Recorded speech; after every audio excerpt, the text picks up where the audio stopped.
Alis po kami. Pero ba sumama? Di ba? Ay, Diyos ko, ay Maxen, nanong kanta.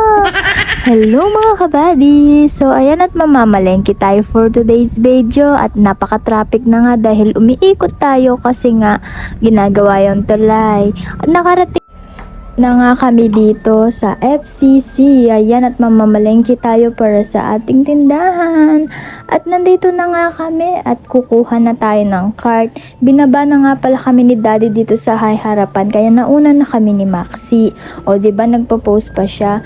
Tapos pinaupo ko sa dito and then kinuha ko na ang dapat kuhanin. So, ayan, turo siya ng turo at nagkukuha pa yan ng tiyempo. Bababa din yan at kukuha ng kung ano-ano.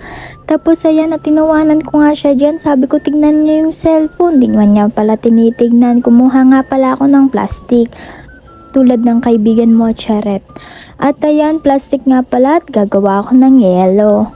Tapos ayan at kumuha na ako ng mga kape-kape dahil naubos na yung kape namin sa tindahan. Ayan na nga si Maxi, nubad na niya pala yung tsinelas niya dito.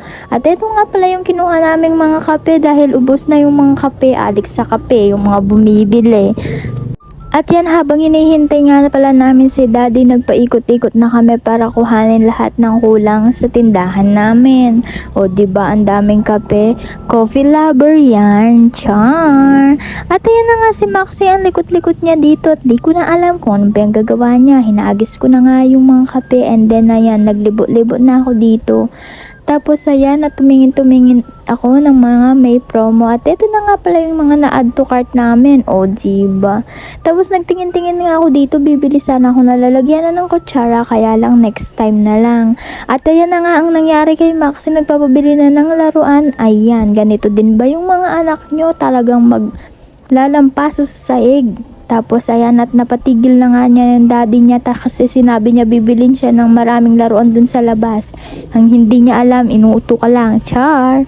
So ayan at balik na nga pala tayo dito, nagbayad na nga kami sa cashier. Tapos ayan, kailan kaya tayo mamamalengke ng hindi tumitingin sa calculator? Tapos hindi mo na kailangan bilangan pa yung kukunin mo at hindi mo na kailangan mang-iwan sa cart dahil kulang yung pambayad mo, diba?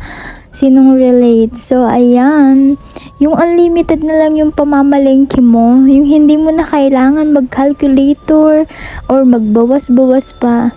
Tapos, ayan na nga. At pagkatapos nga namin ng malengke at dito na nga kami nag-dinner. So, ayan. Dito kami madalas kumain dahil nakikita nyo sa mga vlog namin. Dito kami palaging kumakain dahil napakasarap na. Napakamura pa. At pumili na nga kami ng mauulam namin at ang napili nga namin ni Daddy ay yung dinakdakan. Ewan ko nung pangalan sa inyo nito. Basta dito, yun yung pangalan yun. Yung parang may mayonnaise. Ganun. Tapos at pumili na nga kami ng tokwat baboy. Ay, hindi pala. Lechon kawali. So, yan, ito na nga pala yung mga na-order namin. Tapos kakain na nga pala kami. Let's eat. Tig isa-isang kanin muna dahil magda-diet tayo. Charot. At ayan na nga si Maxi at kumain na. O diba, kahit wala kayong pera, kailangan nyo din ng quality time para makapag-bonding kayo. Tapos ayan na nga si Maxi at kumain na siya ng kumain, diba, napakatakaw. Kung ano karami yung kinakain namin, ganun din siya. Tapos ayan, nakala mo nasa bahay kung makaupo, uuwi na lang kami, ang tagal pa niya. At bumili na nga din pala akong shawarma. Matutulog na lang, kakain pa, bye-bye!